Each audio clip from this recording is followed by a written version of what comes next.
Nestle's Eveready, the instant cocoa. Nestle's Quick for great chocolate milk. And Nestle's chocolate bars present Space Patrol. High adventure in the wild, vast reaches of space. Missions of daring in the name of interplanetary justice. Travel into the future with Buzz Corey, Commander-in-Chief of the Space Patrol. In today's transcribed Space Patrol adventure, Buzz and Happy have just rescued two men from a damaged space freighter. Right now, in their spaces, they're helping the two men through the airlock into the Space Patrol ship. Close the hatch, Hap. Yes, sir. We can raise our face pieces now. The cadet will take you back aft, man. Thanks. I think you'd better hold the flight unit. I've got something in this box that'll make it feel better. Oh, first aid kit, huh? Not quite. And if you don't get your hands up, you'll need more than first aid. Commander, it's a blast gun. We're taking over the ship, boy. Do as you're told, and you'll stay alive. We'll return in just a moment with today's exciting Space Patrol adventure, The Voice from the Future. It's hot stuff. What's hot stuff? Nestle's Eveready Cocoa. That's hot stuff. That's what I said. Nestle's Eveready Cocoa is hot stuff. So what are we arguing about?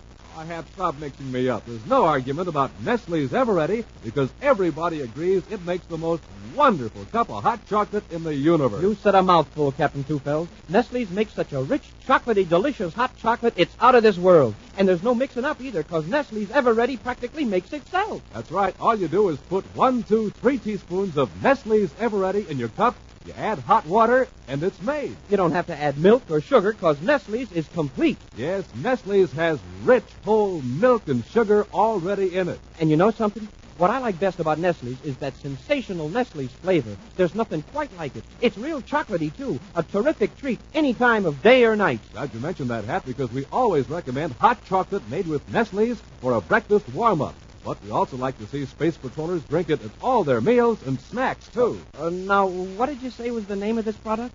Oh, Hap, you're kidding me again. You know it couldn't be anything but Nestle's Eveready Cocoa. In the bright red can. That's Nestle's.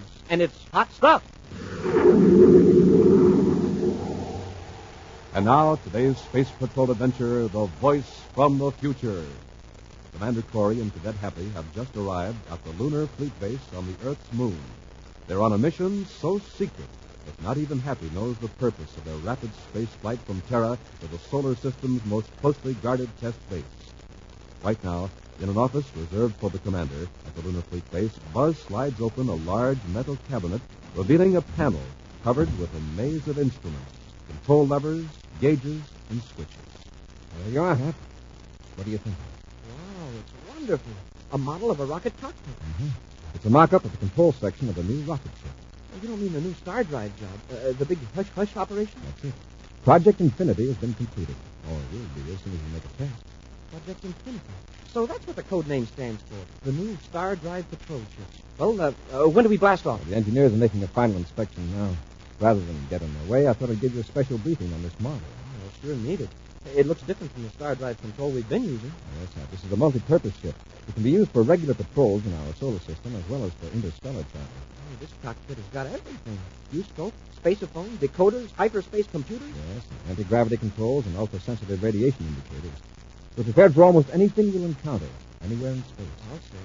I just noticed there's atomic cannon controls. How far are we going to test this flight, Commander? To Alpha Centauri, a little over 4 light years away. One thing I've been wondering about, though, why all this secrecy? We don't have to worry about any trouble from Toronto anymore. No, we can't be sure that some of the solar system doesn't have spies here in the United Planets. Uh-oh. Something's happened that I haven't heard about. I can tell by your tone, sir. Yes, sir. There's already been an attempt to steal the hyperspace drive designs.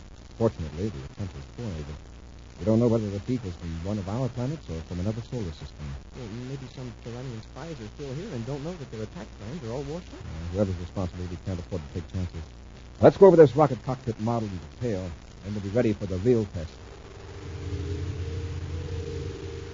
Elsewhere in the office of the Red Star Space Lines in Lowell City on the planet Mars, Rourke Dexter leans back in his chair and stares dreamily at the huge space chart on the wall. Behind Dexter, the door opens, and Nate Soren shambles in and settles his huge frame in the only remaining chair.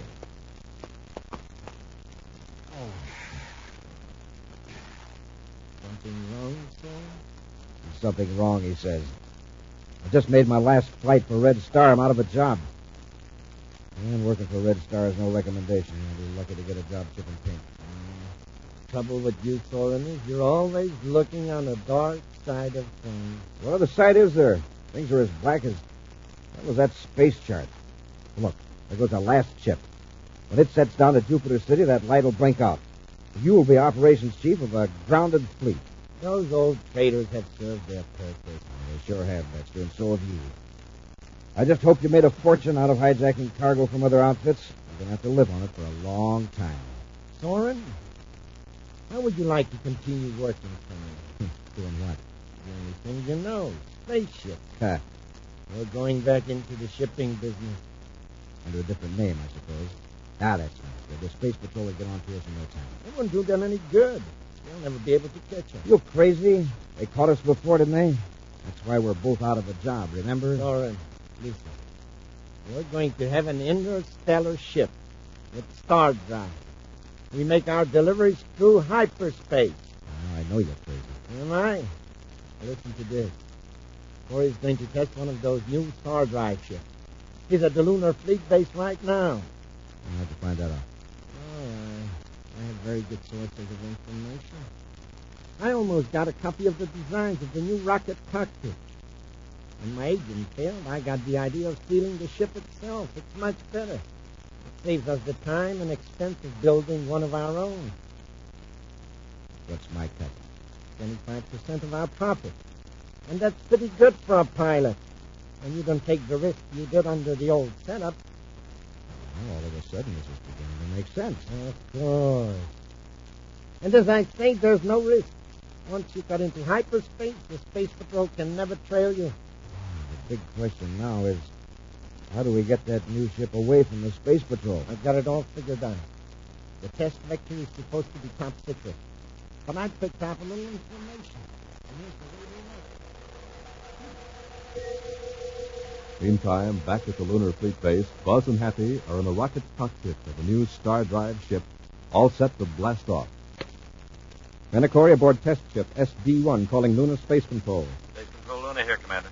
Request space lock clearance for immediate blast off. Space lock number 3, ready as ordered. Space lock 3 confirmed. Corey out. Set magnetic compensator for space lock 3, huh? Yes, sir.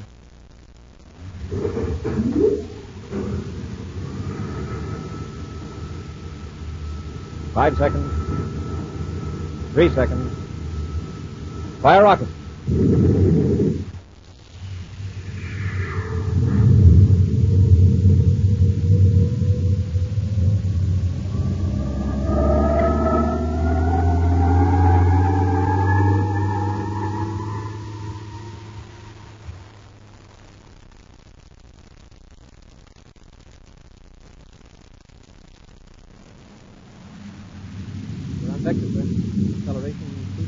We'll hold it at this rate till we're beyond the Jupiter orbit. Then we'll increase to attain star drive velocity near Neptune.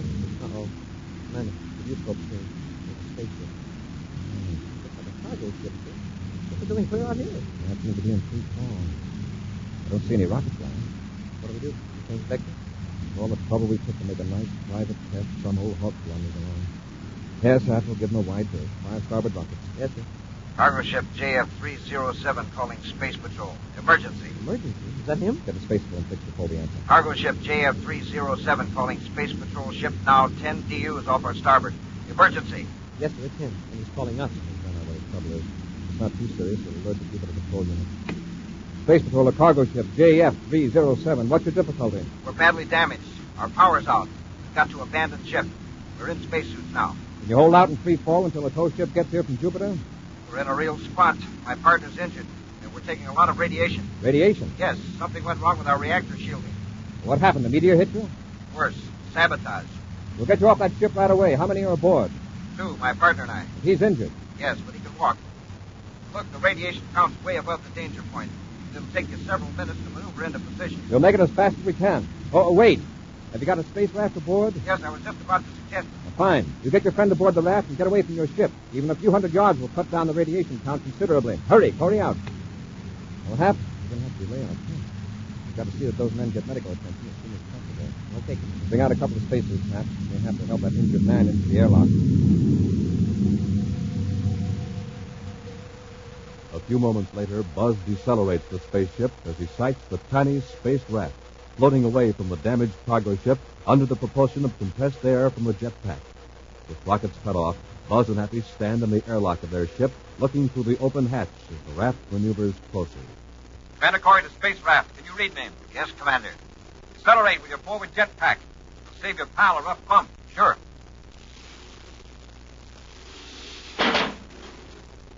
Raft is secured, sir. Magnetic field is holding it steady. Is your partner conscious? Yes, but he's pretty weak. We'll help him aboard. Come on, pal. On your feet. We're safe now. That's it. I've got his arm. There you go. Have steady him while I help the other one. I can manage fine, thanks.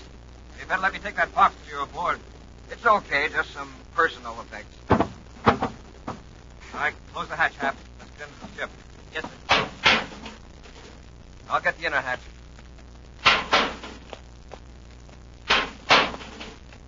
Okay, we can raise our face pieces now.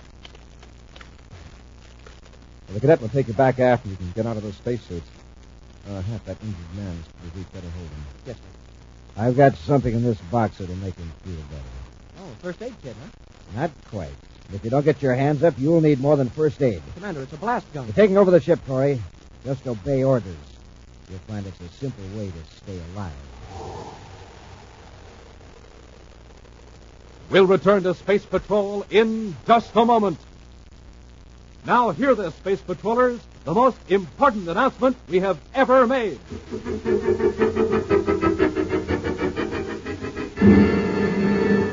Right now, today, you can get a model of the rocket cockpit, a scientific, accurate scale model of the new Star Drive patrol ship called Project Infinity. It's the very one Commander Corey and Cadet Happy are testing in this exciting adventure. Gang, listen to this. Your model rocket cockpit has everything the real one has. A big moving viewscope that shows you all the major planets and tells you their names. You can send and decode secret messages with the master coders. They have a system that will be known only to space patrollers. And you'll get a big bang out of the sensational atomic cannons. They have real sighting mechanisms, and you can fire projectiles accurately from porter's starboard side. You'll control gravity with the thrust handles that govern special rocket mechanisms. And you'll be able to set the special time computers to Star Drive, the secret invention that takes you through time at heretofore unbelievable speeds. Yes, gang, your model rocket cockpit has all these moving parts and plenty of other dials, computers, and control devices. And it's so real-looking, you'll feel you're in your own ship, having all kinds of exciting adventures for yourself and your pals. Your rocket cockpit stands more than a foot high, almost 2 feet wide, and it has 9 moving controls. And there'll be lots more fun for you if you can follow along in your rocket cockpit and receive the secret messages the commander will be sending out from time to time. Now, I'm sure that every one of you listening today will want to send for your very own rocket cockpit. So here's what you do. Send your name and address and 25 cents in coin plus 2 wrappers from any size Nestle's chocolate bars to Nestle, Box 54, St. Louis, Missouri. Again, it's your name and address and 25 cents in coin plus wrappers from any 2 Nestle's chocolate bars to Nestle, Box 54, St. Louis, Missouri. And hurry, fellas and girls, don't miss a minute of the fun of owning your very own rocket cockpit. And now, back to our Space Patrol adventure, The Voice from the Future. Buzz and Happy are making a test flight of a new Star Drive ship when they're hailed by a cargo ship claiming to have been sabotaged. Leaving the 2 occupants of the cargo vessel to be in danger of radiation from the damaged ship, Buzz orders them to launch a space raft and leave the wreck. The space patrollers pull the 2 men aboard their ship, whereupon one of the men suddenly produces a blast gun from a metal box he's carrying.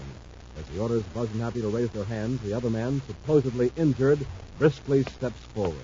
Keep them covered, Sora. Walk, Dexter. Yes, Commander.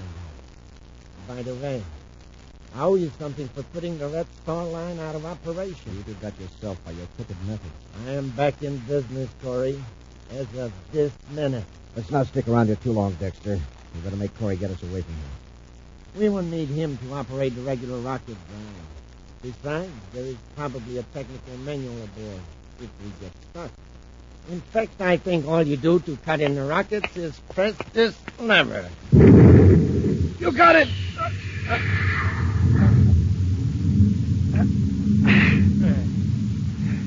That'll get us far out in space. We'll look up Corey and the cadet and try to figure out that star drive. I'm warning you, Dexter. Don't play around with that hyperspace drive. It involves the kind of arithmetic where 2 and 2 don't always make 4. I can figure it out. And if I get stuck, I'll make you give us a hand. Yeah, you'd be surprised, Corey, what Dexter and I already know about the star drive. You'll be surprised at what you don't know about. Soren, march him back aft and lock him up. I'm going to get this ship into hyperspace before Corey's outfit starts searching for him. Locked in an aft compartment of the ship, Buzz and Happy are helpless as Dexter and Soren fumble with the star drive controls. You think they'll be able to work it, sir? They might hit on the right procedure just by chance.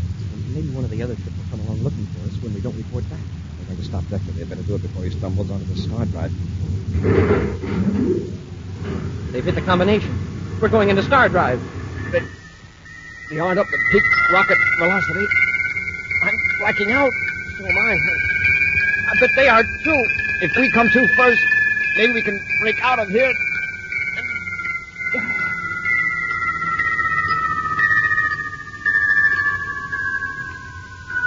Under the stress of the sudden transition from regular three-dimensional space to hyperspace, Buzz and Happy lose consciousness.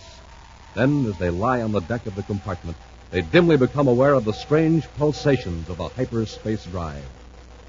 For what seems like hours, they're unable to move. Even their minds are sluggish, unable to concentrate. At last, Buzz struggles to his feet and tugs at Happy. Come on, Happy. Try to step out. Feels sort of strange. Like I'm half dreaming. We've got to find out what's going on up in the rocket cockpit. We're still in star drives from the sound of things. Yes. I've never been in hyperspace this long before. Not even when we made that 500,000 light-year trip several weeks ago. Let's see if we can get that compartment door open. Yes, sir. Well, one thing about this ship, it's built strong. Now, hold it, Happy. Somebody's unlocking the doors.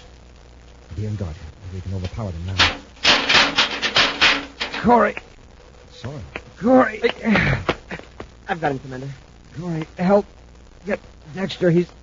Something's wrong with Soren. He's been slugged. Dexter's going crazy. The ship, it's out of control. Captain, drag him in here. Yes, sir. We'll lock him up and get up to the cockpit. Hurry.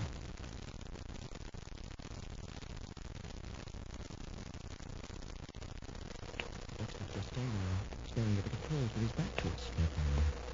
You still have that blaster. All right, Corey. Take it easy. I got you covered.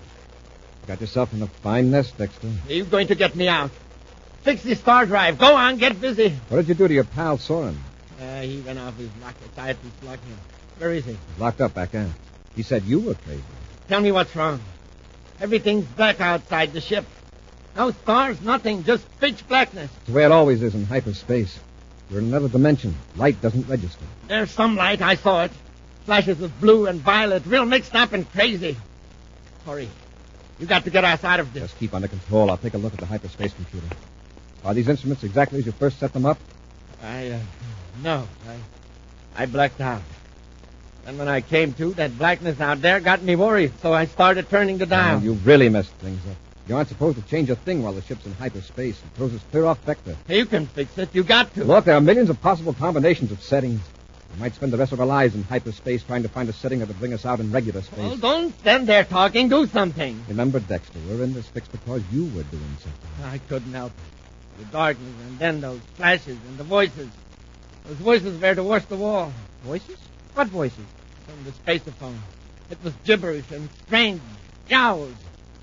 They about drove me out of my mind. I cut them off. I didn't think a spaceophone would work in hyperspace. Ordinarily it won't, but Dexter has things so messed up, we'll try.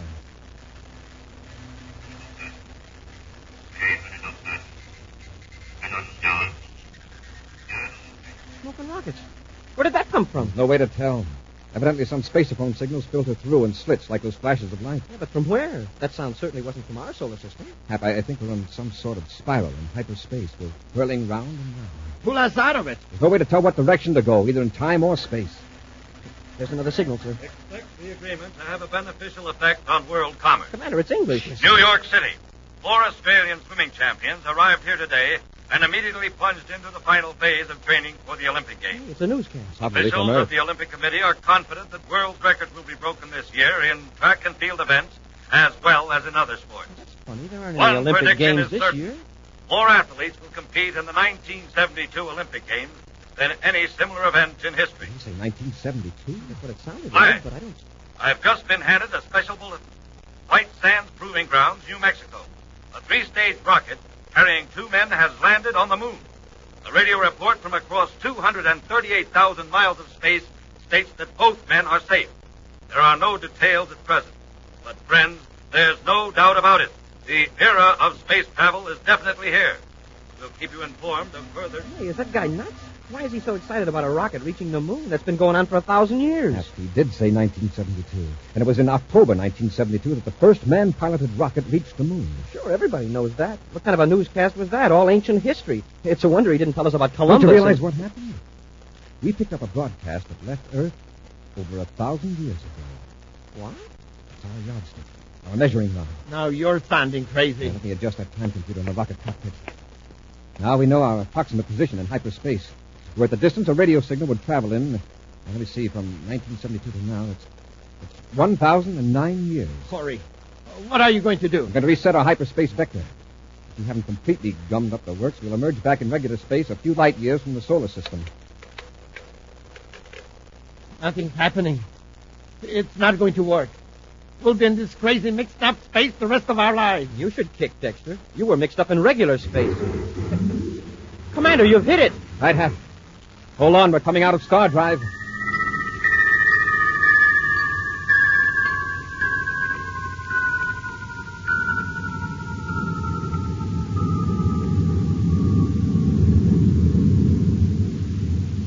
Commander, you did it. Look through the viewport. Stars, hundreds of them. We're back in regular space. Where are we? Are we near the solar system? Let's check. There's Orion, Hercules. And over there is Andromeda. The solar system is about 5 light years in that direction. Good. Set up the computer. It'll be fairly simple this time. Hey, Commander, I've been thinking about that news broadcast that we picked up. Yes, Hap, what about it? That was something that happened 1,000 years ago, and yet we heard it just as though it was taking place in the present. That was probably a rare freak condition in hyperspace. A leak through the space-time warp. Something we can't regulate. Well, if it happened to an event in the past, could it happen to a future event? I mean, could we pick up a broadcast of next year's news? It's an interesting idea, huh? Offhand, I'd say no, but there's a lot we don't know about hyperspace. Quit the chatter and set up the vector. It's all set. I'll cut in the star drive. No, you don't. I'll take over from now on. I know how to operate the star drive now. I don't need you. You'd better think twice, Dexter. I know what I'm doing. I'm locking you up. And when we're back in the solar system, I'm turning you over to the big boss. And who's that? You'll find out soon enough. Now get back aft. I'll let Foreign out and lock you up.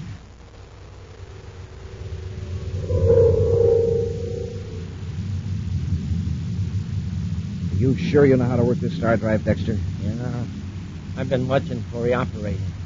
I almost had it right the first time. Sorry I lost my head a while ago. I thought we were finished. Forget it. From now on, we've got nothing to worry about. Well, here we go into the star drive.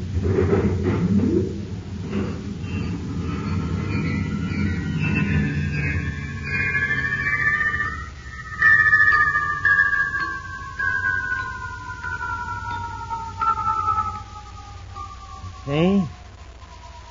There's no blacking out. In a few seconds, we'll be back in the solar system. Say, you really have got it down. Official Space Patrol bulletin from Terra headquarters. Space Patrol, it's Corey's voice, but Corey's back up. Attention all units to bulletin dated October 3rd. What's going on here today? Is this... Shut up! Discontinue search for star drive test ship and the new rocket cockpit. The ship has been returned to Lunar Fleet Base. The thieves, Rourke Dexter and Nate Soren, were captured yesterday and are being held at Terra headquarters. End of report. Corey out. What does he mean we're captured? We're right here and... Dexter, what's the matter? That was right. In hyperspace, you can pick up future broadcasts, just like you can the past. What are you talking about? We heard what is going to happen tomorrow. Somehow, Corey and the cadet are going to overpower us. Not if we fix it so they can't. Let's finish them now. In the locked compartment, Buzz and Happy carefully placed their inflated spacesuits in a sitting position on a bunk while listening intently for a sound at the door. Just the helmets so the face pieces are away from the door, Hap. We want the suits to look occupied, at least at first glance. Yes, sir. Do you think Dexter will fall for that spacephone call? I'm not sure. We'll give him a rough joke. After what I heard a while ago, I think maybe I'd believe a future broadcast myself. Hap, get back against the wall next to the door. I hear someone. Yes,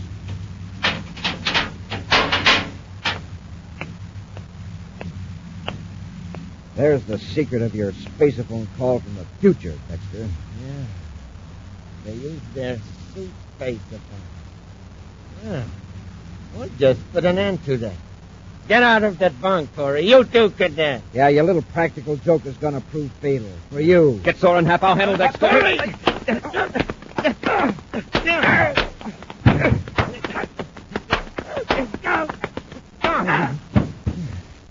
All right, hold the blaster on. I'll go up to the cockpit to check the position.